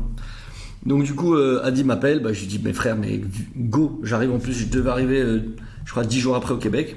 Je dis, j'arrive dans 10 jours. Si tu veux déjà m'envoyer ce que t'as, envoie-moi. Et quand j'arrive, vas-y, on va faire ça. Et donc, je suis hyper content pour lui. Et 2 jours après, je reçois le même appel. Donc, je suis un peu surpris, un peu content, un peu tout ce que tu veux. Et en plus, moi, j'ai une... tu sais, j'ai mes petits principes dans ma vie. Et un des principes, c'est de ne jamais dire oui tout de suite. Parce que sinon, des fois, tu vas dire oui et c'est de la merde. Donc, du coup, ils m'appellent Netflix en me disant ça. Je leur dis, écoutez, dans ma tête, c'est oui. Hein. Mais je leur dis, je vous rappelle pour vous redire. Et je réfléchis, pas du tout. Et donc, je leur rappelle 2 heures plus tard en disant, allez, go, on y va. Là, vraiment, la grosse crainte, c'était dans un mois pour préparer 30 minutes, c'est n'importe quoi. Oui, pour les auditeurs qui ne seraient pas dans le stand-up ou qui n'ont jamais essayé d'écrire, une demi-heure, c'est de la folie. Plusieurs années des fois pour arriver à avoir une demi-heure correcte. Et une demi-heure qu'on peut montrer sur Netflix. C'est ça. C'est pas une demi-heure que tu joues dans un comédie club. Ah ouais, non, c'était de la folie. Elle était dure ce mois-là. Là. Mais en fait, c'était cool parce qu'on était vraiment suspendus dans le temps. En fait, c'était de la folie. La course contre la montre, l'excitation, le voyage. En plus, je pars en Haïti juste avant. Je fais une semaine en Haïti, je joue là-bas. Après, je vais à Montréal pendant un mois. Je tout prépare à Montréal. J'étais à Montréal. Et c'était avec Tania Dutel, c'était vraiment de la folie. Mais ça s'est bien passé. Franchement, ça s'est relativement bien passé, considérant l'enjeu et tout le contexte, ça va. Mais donc, tu as passé tout le mois de juillet à écrire avec Adib, Ahmed Sparrow, Tania Dutel, Fari aussi à distance. Ouais, bien sûr. J'ai entendu que vous bossiez de 12h à 17h et tous les soirs, vous jouiez 2 à 3 fois par soir à Montréal. Ce qui est assez fou sur un mois complet et avec un résultat génial. Donc merci pour ce passage parce que moi j'ai adoré ce passage. Je sais pas, moi je l'ai pas vu mais mais ouais, je crois que ça allait. Franchement, je te dis, considérant le contexte, je crois qu'on a fait du travail plutôt correct. Et sur le coup, au tournage, ça s'est tellement bien passé. Il y a un truc aussi qu'il faut que les gens se mettent en tête, c'est que ce que vous voyez en image, ça n'a rien à voir avec ce qui se passe dans la vraie vie. Un spectacle, ça se vit dans une salle. Et il y a plein de gens que vous allez voir en vidéo, vous allez dire ouais, ça va. Alors que c'est trop bien. Mais parce que dans une salle, il y a une énergie, il y a un truc qui se passe. Et ça traverse pas l'écran. Ça, c'est pour ça qu'on dit spectacle vivant, parce que c'est ça. Donc du coup, sur le tournage, ça s'est tellement bien passé. C'était vraiment trop bien. Donc j'étais archi détente. Franchement, trop bien. Sur le tournage, vraiment hyper bien. Concrètement, niveau écriture, comment ça se passait entre vous? T'arrivais avec une idée, tu la testais directement avec eux, après vous réécriviez, vous faisiez du ping-pong? Ouais, en fait, j'ai commencé à structurer mon 30 minutes en me disant, voilà, j'ai ça, j'ai un peu l'ossature, et après, faut habiller, quoi, tu vois. Et donc, du coup, on testait plein de choses, on passait notre temps à tester, à jeter, à modifier, à supprimer, C'était que ça tous les jours, en fait, puis à la fin, c'était de plus en plus dans le détail, en fait, tu vois. Et ce qui est fou, c'est qu'il n'y avait pas que le mien, quoi, on faisait ça ensemble, il y avait le passage à lui, il y avait le passage de Tania aussi. Enfin, tu vois, c'était un peu collégial. Et du coup, il y avait Shirley aussi qui était là. Donc, non, très cool. Franchement, belle expérience. Et finalement, je suis content que l'exposition de ce passage, elle était un peu moindre, tu vois, parce que en vrai, c'est un peu caché dans Netflix, tu vois. Et finalement, ça m'arrange un peu parce que je suis content d'avoir un truc sur Netflix, j'y suis. Mais comme c'est pas mon meilleur truc, je suis content que ce soit un peu caché, tu vois. Je dis pas que j'en suis pas fier, hein, je dis juste que c'est pas ça que j'ai envie de montrer. Tu veux que j'arrête d'en parler pour pas... Non, pas du tout, non. J'ai pas honte. Hein. Non. Mais j'ai entendu qu'il y avait quand même pas mal de gens qui avaient été écoutés en Allemagne, au Brésil. Ouais, ça c'était fou, ça, ouais. Avec les sous-titres et tout ça. Comme moi, j'ai été regarder tous les pays. C'est ça. Et il y a des gens d'autres pays qui t'ont... que je me rappelle, parce que j'ai regardé c'était quand c'est sorti, hein, donc ça fait déjà un moment. Le meilleur passage, je te l'ai dit, c'est Adib de très loin. La folie. En Angleterre, il y en avait plusieurs, mais j'ai pas les noms. Il y avait quelqu'un qui avait un sketch sur le Monopoly qui était assez ouf. Aux Pays-Bas, il y en avait un que j'avais vraiment bien aimé aussi, mais c'est un peu flou dans ma tête. Je mais pas regardé. Mais j'ai clairement regardé tous les pays. En plus, Pays-Bas, c'était chouette de pouvoir avoir des passages en Pays-Bas, c'était en flamand? Ouais. Ouais. En néerlandais, ouais. En néerlandais, du coup, c'était cool d'écouter du stand-up en néerlandais, qui est pas le truc qui a le plus. Enfin, après, c'est peut-être moi qui connais pas là où il faut aller chercher. Mais j'ai trouvé ça vraiment cool. Mais alors, ton passage, donc là, si vous voulez pas vous faire spoiler, vous sautez 2-3 minutes dans le podcast, je vous en voudrais pas. Mais moi, j'ai noté, parce que je l'ai regardé ici récemment, ton passage pour préparer l'épisode, le sketch sur le camp des migrants. J'adore ce sketch. Je crois que c'est ma vanne préférée de toi, depuis le début, où tu sais, tu cries avec les gestes. Et ça, je l'ai replacé dans une conversation où on parlait de ça, et tu sais, quand tu dis mais c'est comme dans le sketch, et j'adore ce passage. C'est vraiment mon passage préféré. Enfin, ça me fait beaucoup rire. C'est le genre de passage où tu dois faire pause, rire et reprendre, ce qui est quand même c'est gentil. Un point positif. Et il y a une idée que j'adore, c'est je lui ai pas dit non parce que je suis pas gay, mais parce qu'il me plaisait pas. J'adore cet angle. Je trouve ça génial. Enfin, très authentique, très vrai. C'est Roman qui a une vanne extraordinaire sur ça. Il parle justement de ça. Il parle des gays et il dit, moi je sais pas, hein, je dis pas que je vais jamais essayer, c'est juste que pour l'instant personne n'a trouvé les mots. Ah là là, qu'est-ce qu'il est con. Qu'est-ce qu'il est marrant, Roman, putain, incroyable. Et puis merci d'avoir bossé sur le passage d'Adib, qui est vraiment un chef-d'œuvre. La folie. Hein. Je le redis encore une fois, mais c'est le genre de sketch où je vais chercher des épices au magasin et je ris devant le rayon comme un débile. Et c'est impressionnant comment le nombre de stand-uppers avec qui j'ai parlé qui m'ont dit mais ce passage dans les humoristes du monde, c'est un chef-d'œuvre. Donc Adib, si tu écoutes, merci. Il n'y a rien à dire, Adib, c'est tout. Après, en 2020, comme tous les artistes, tu dois interrompre la tournée avec ton nouveau spectacle, donc 21e seconde dont on a parlé au début de l'épisode. Ouais. Tu avais déjà fait une vingtaine de dates qui se passaient bien, avec 100% de remplissage en tournée. Comment tu as vécu cette interruption, à part en te lançant à corps perdu dans les échecs? Le jeu, je précise. Oh, c'était cool, hein. Franchement, le confinement, c'était archi cool. Surtout le premier, tu sais, c'était... Je sais pas, il y avait une excitation, tout le monde était un peu excité. Il se passe quoi? Non, c'était cool, on faisait des barbecues. On n'a pas du tout respecté le confinement, sachez-le. Non, en vrai, on l'a respecté, mais enfin, moi, j'avais toujours des potes à la maison, quoi, tu vois. On se faisait des barbecues, on était cool, quoi. Je passais beaucoup de temps avec ma fille aussi, j'ai profité. Pareil avec mes neveux, mes nièces, il y avait tout le temps du monde chez moi. Il y avait tout le temps du monde. Pendant les mois de confinement, il y avait tout le temps des gens. Mes neveux venaient passer un mois à la maison.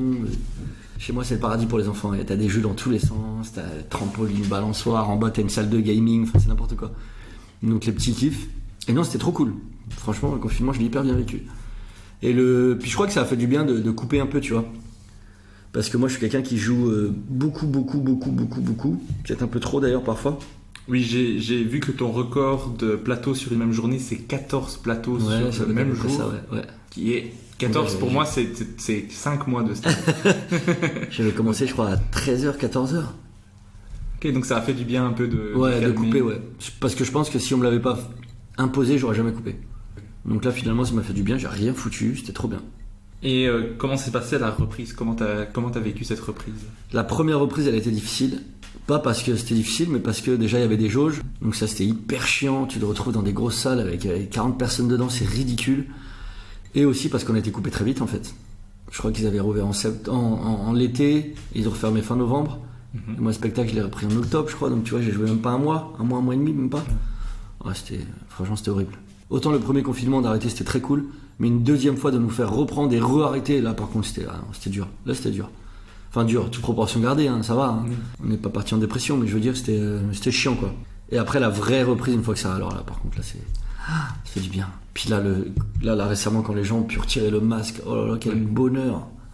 De voir leur vieille gueule, là, c'est trop bien. Ah non, mais là, c'est trop bien de voir les gens. Et maintenant que t'as repris, est-ce que t'as repris pareil ou t'as un peu quand même calmé le jeu, tu t'es rendu compte qu'il fallait pas jouer? Non, je joue moins. Ouais, tu joues moins? Ouais, je joue moins. Avant, je jouais 4 fois par soir, c'était ma moyenne, quoi, tu vois. Et là, non, ça y est, je joue 1 fois, 2 fois, et ça suffit. Peut-être que quand je reprendrai la phase d'écriture dure, où je repartirai de zéro, j'aurai besoin de refaire ces 3-4 fois par soir, mais pour l'instant, je suis très bien comme ça. Parce que j'ai pas grand chose à tester, donc il n'y a pas besoin, quoi. Mais alors, à côté du stand-up, t'as aussi des envies de cinéma, d'écrire des scénarios et de jouer. T'as même croisé un producteur qui s'appelle Malik, qui a un feu rouge, qui t'a proposé un rôle et de jouer et d'écrire sur un court-métrage. D'ailleurs, Malik, si t'écoutes le podcast, j'ai changé de numéro, j'ai plus ton numéro. Je l'ai recherché il y a pas longtemps, je le retrouve pas. Faut que j'essaie de le retrouver. Je pense que tu surévalues la portée de mon podcast, mais... Attends, j'essaie de le retrouver sur Insta. Bref, c'est pas la conversation. Ouais, ça c'est un truc que j'ai de plus en plus envie. Avant, j'y pensais pas trop, et là, plus ça va, plus c'est un truc que j'ai vraiment envie de faire. Et puis même sur scène, je prends de plus en plus de plaisir à jouer. Là, maintenant, je joue beaucoup sur scène. Avant, c'était très rectiligne, pas beaucoup de nuances. Et là, je joue vraiment de plus en plus. Là, je m'éclate vraiment à jouer. Et c'est un truc que je me régale à faire, donc j'ai envie. Est-ce qu'il y a des projets que je n'aurais pas mentionné, que j'ai oublié?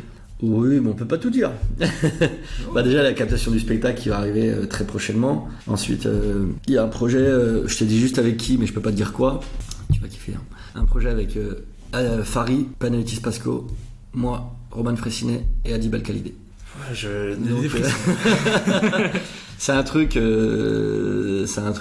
qu'on bosse depuis pas mal de temps, qui devrait voir le jour prochainement, donc on est content. Enfin, oui, c'est pas exactement ce qu'on voulait, mais c'est quand même très bien. Bref, je t'en dis pas plus, mais ça devrait voir le jour très bientôt. Je pense que le seul moyen que tu me fasses plus plaisir qu'en annonçant ça, c'est de rajouter Roman Fressinet et Régis, qui sera là.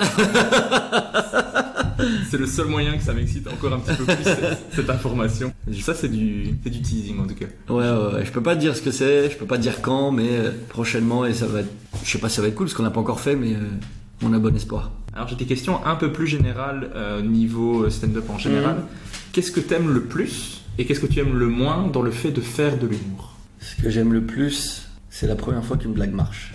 Ça, c'est le moment préféré. Ce que j'aime le moins, c'est faire semblant. Ça, j'aime pas. C'est genre aller à des soirées de machin, de trucs, j'y vais jamais. J'y vais jamais parce que j'ai pas envie. Enfin, en fait, c'est pas, enfin, je suis quelqu'un qui aime beaucoup les gens, mais je veux dire, quelqu'un que je connais pas, faire semblant que c'est super et c'est génial et je t'aime trop, ça j'arrive pas du tout en fait. C'est juste que on se connaît pas en fait, tu vois. Et moi j'ai du mal avec les gens que je connais pas à être directement câlin quoi, tu vois. On se connaît pas, donc merci, bravo, j'aime beaucoup ce que tu fais, enfin l'histoire quoi, tu vois. J'arrive pas à être faussement proche, tu vois ce que je veux dire. Les frérots à tout va, ça non pas du tout. Si je t'appelle frérot, c'est vraiment que on a partagé des choses quoi, tu vois. Ouais, c'est un truc que j'ai plus de mal aussi. Il y a des gens qui ont un don pour avoir des relations avec les gens. Ouais. Et directement ça part. Moi, si déjà j'ai osé aller parler à la personne, je lui fais wow, bravo Régis. T'as eu une bonne soirée, franchement, tu peux être fier de toi. T'as été remercié, le gars qui organisait la scène. Pas mal quoi. T'as dit 8 mots Régis, bravo. Mais le pire c'est que c'est un peu vrai. On continue. On va vraiment faire une thérapie après. Je vais te payer, t'inquiète pas. Qu'est-ce qu'on peut te souhaiter pour la suite de ta carrière? Que ça continue, c'est tout. J'ai pas d'envie par-dessus, je veux juste que ça continue. Et que ça continue, c'est très large, hein. C'est-à-dire que ça continue devant 100, devant 2000, devant 40 000, je m'en fous, je veux juste que ça continue. Je veux juste continuer à faire ça, peu importe comment. Mais il y a pas un truc genre je veux être au cinéma, je veux être... Ah oui, alors ça, c'est pas dans ma carrière stand-up. Parce que oui. Ah ouais, faire du cinéma, ça c'est un truc, franchement, ça devient un truc que j'ai très envie de faire. Et plutôt comédie ou même pas spécialement? Non, peu importe, je m'en fous, j'ai envie de jouer, peu importe. Et est-ce que pour cette envie, tu vas genre faire des castings ou ce genre de choses ou... Non, j'ai même pas d'agent, faudrait que j'ai un agent un jour, s'il y a des gens qui nous écoutent. Ouais, non, faut que... Ouais. Bah, s'il y a déjà des gens qui nous écoutent, n'hésitez pas à contacter Jason. Je pense que ça lui fera plaisir, surtout si c'est pour un grand film au cinéma. Allez-y. Alors, je vais passer maintenant à ce que j'appelle l'interview name dropping. Donc, dans l'interview name dropping, si tu as écouté le podcast, je pense que tu sais, je vais te demander de me donner un humoriste, mais à chaque fois une seule personne pour chaque catégorie. Tu dois te limiter à une seule personne, qu'elle soit française, québécoise, américaine, peu importe, mais une seule personne. Ok. L'humoriste le plus sympa que tu as rencontré? Adib. Eh bien, Adib disait toi. L'humoriste qui t'inspire ou qui t'a inspiré le plus? Farid. L'humoriste qui pour toi écrit le mieux? Roman. L'humoriste qui joue le mieux? Waouh. Qui joue le mieux? Ah, je sais pas. Franchement, je sais pas. C'est grave si je sais pas. Alban. Bah oui, je suis con. Alban Ivanov? Ouais. Un humoriste qui t'a surpris dernièrement. Soit quelqu'un que tu connaissais pas et que t'as découvert tout d'un coup, ou quelqu'un que tu connaissais mais qui a progressé de fou tout d'un coup. Barry Nichen. Mais c'est pas qu'il a progressé parce qu'il a toujours été fort, mais il m'impressionne quoi. Il est vraiment archi impressionnant. Et maintenant, on va passer à la dernière partie du name dropping où je te demande de choisir entre deux humoristes. Tu dois me dire lequel des deux te fait le plus rire en termes de rire. Ok? Bien sûr, j'ai pris des gens que tu aimes bien, sinon, c'est facile. Tu peux justifier ou non. Ok. Mais vraiment, le but, c'est de voir qu'est-ce qui, toi, te touche un peu plus et te fait plus rire. Mais ça ne veut pas dire que tu préfères, et ça n'a rien à voir avec la personne en soi. Oui, t'inquiète. Mais non, je le précise, parce que c'est que des gens qui ont un talent fou. D'ailleurs, je prends toujours des gens que j'adore, qui sont incroyables. Donc, d'ailleurs, tous les artistes que je cite dans les name dropping, allez tous les voir, ils sont incroyables. Premier choix entre Dave Chappelle et Louis C.K. Lui qui me fait le plus rire. Ouais. Mon cœur, il va dire Dave Chappelle. Bah, t'as été le voir récemment au Trianon. Évidemment.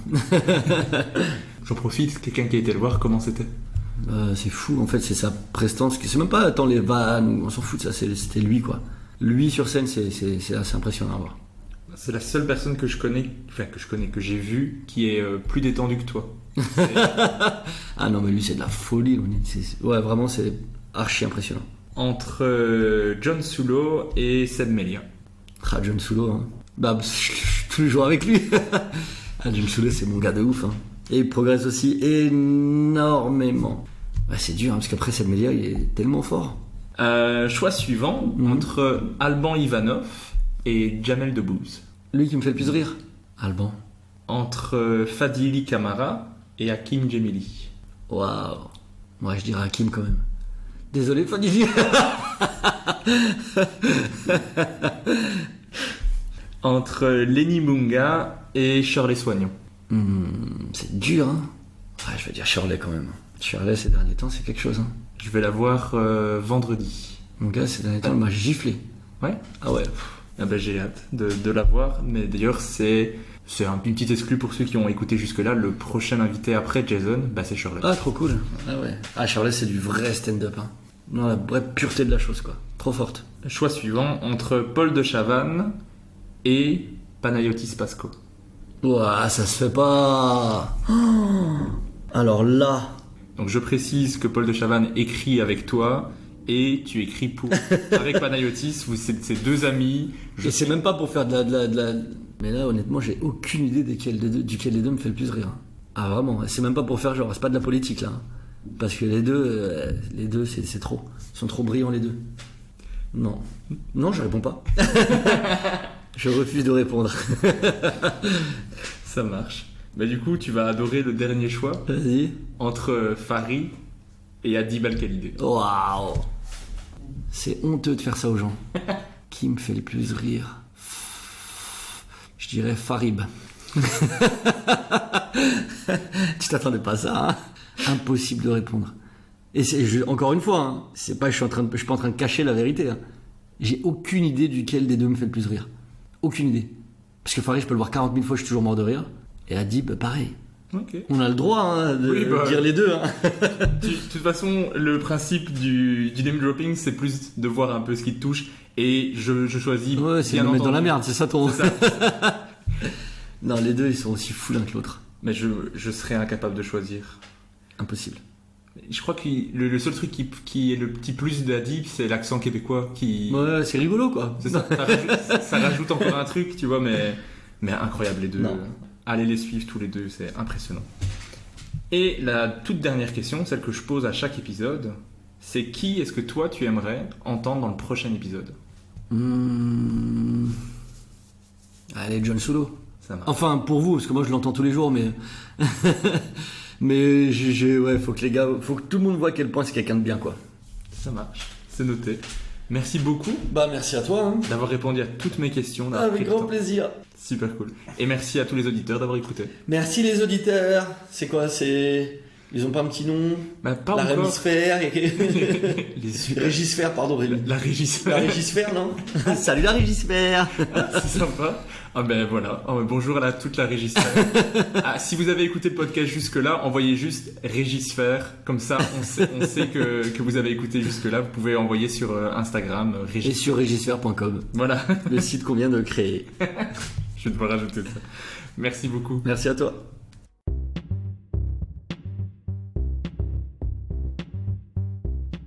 Merci d'avoir écouté Humeur Humoristique. N'hésitez pas à donner votre avis, à vous abonner et à le partager autour de vous. Si vous avez détesté, écoutez le suivant. Il sera mieux. Bisous.